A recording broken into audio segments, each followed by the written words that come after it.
नमस्कार, आप देख रहे हैं डीपीपी न्यूज। आज हम आपको एक ऐसे तथ्य, कुछ ऐसे सबूत दिखाएंगे जिसको देख आप खुद ही सोचने पर मजबूर हो जाएंगे। कहते हैं इंसाफ मिलना चाहिए, लेकिन किसको, यह आपको बताना है। और हाँ, बताइएगा ज़रूर। जैसा कि आप सभी जानते हैं, कोरोना महामारी ने पिछले कुछ समय से पूरे देश में पैर पसार रखे हैं।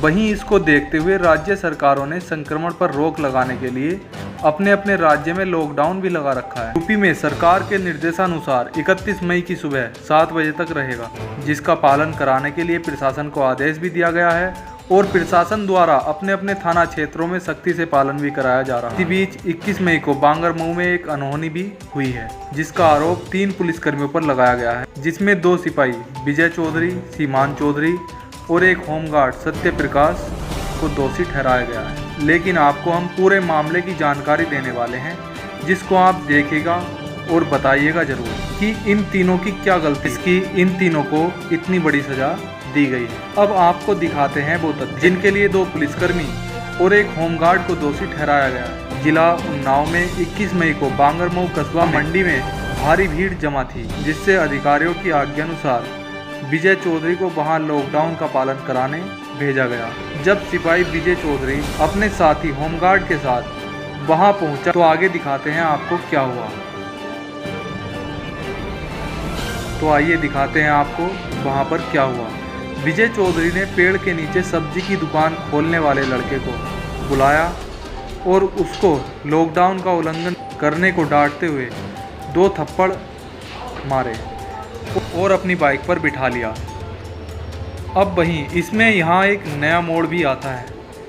अभी आपने देखा कि विजय चौधरी ने सब्जी की दुकान लगाने वाले को उस वक्त बुलाया जब वह दुकान खोले हुए होता है, न कि दुकान बंद किए होता है। लेकिन एफआईआर में दर्ज कराया जाता है लगाने वाले फैसल को विजय चौधरी ने पकड़ा है। उस समय वह दुकान बढ़ाकर दुकान पर खड़ा होता है, जो कि एफआईआर में दर्ज कराया गया है। अब आप खुद देख लीजिए और बताइएगा कि क्या दुकान बंद है या खुली। एक बार फिर से देखिए और बताइएगा ज़रूर, क्योंकि यहाँ पे जान एक ही गई है और आरोप 3 पर लगाया जा रहा है। अब 2 थप्पड़ बाइक पर बैठे बैठे सिपाही विजय चौधरी लड़के को मार तो देता है, उसकी यह गलती है मान लेते हैं, लेकिन आगे देखिए जब विजय उसको 5 मिनट बाद थाने लेकर पहुंचता है, आप खुद देख लीजिए फिर क्या होता है। विजय चौधरी बाइक रोकता है, जिसके बाद होमगार्ड बाइक से उतरता है और फिर फैसल भी बाइक से उतरता है। विजय चौधरी बाइक खड़ी भी नहीं कर पाता है, इतने में ही फैसल ज़मीन पर गिर जाता है। जिसके बाद क्या होता है आप खुद ही देख लीजिए। एक दूसरा सिपाही आता है और उसको उठाने की कोशिश भी करता है, जिसके बाद फैसल को पानी पिलाया जाता है। आप खुद देख लीजिए।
आप खुद देख लीजिए। पानी पीने के बाद फैसल खड़ा होकर सही सलामत वहाँ से जाने लगता है, जिसके चलने को देखकर ऐसा तो नहीं लगता कि उसको पुलिस द्वारा ज़्यादा पीटा गया हो या गंभीर मार लगाई गई हो।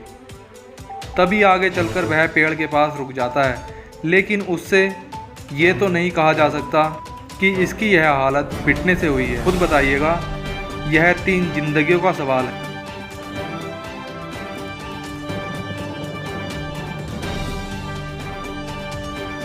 विजय चौधरी उसको पेड़ के पास से पकड़कर लाता है और बैठा देता है। उसकी हालत बिगड़ती देख विजय चौधरी ने उसके घर वालों को सूचना पर फैसल के परिजन थाने पहुंचते हैं और फैसल को सही सलामत पाते हैं। फिर थोड़ी देर बाद उसकी तबीयत फिर बिगड़ने लगती है, जिसके बाद उसको मेट्रो रिक्शा में बैठाकर अस्पताल ले जाया जाता है और भर्ती कराया जाता है। से बात करने पर पता चलता है कि वह काफ़ी समय से बीमार चल रहा है और पुलिस से भयभीत होकर उसको दौड़े पड़े हैं। डॉक्टरों का यह मानना है इसके मन में डर बैठ गया है, जिसको अस्पताल में भर्ती होने के 2 घंटे बाद डॉक्टर मृत घोषित कर मृत्यु का कारण हार्ट अटैक बताते हैं। इस समय मामला शांत रहता है, लेकिन मृतक का नाम फैसल खान होने के कारण मामला राजनीतिक हो जाता है, जिसको कुछ राजनीतिक लोगों द्वारा सामुदायिक रंग दे दिया जाता है। अब आप ही बताइए, क्या सही है और क्या गलत? सीसीटीवी फुटेज की माने तो विजय ने 2 थप्पड़ के अलावा फैसल को कुछ भी कहा ही नहीं और दौरे पड़ने पर उसको बचाने की कोशिश भी की।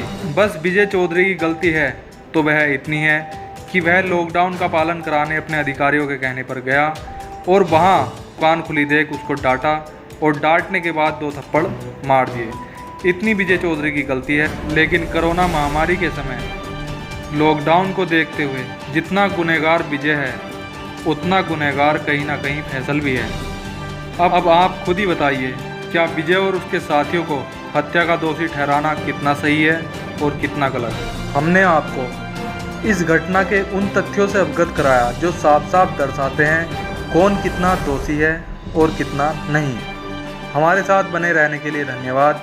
यदि आपने अभी तक हमारे चैनल को सब्सक्राइब नहीं किया है तो सबसे पहले हमारे चैनल को सब्सक्राइब करें, लाइक करें, कमेंट्स करें और शेयर करना न भूलें। नमस्कार।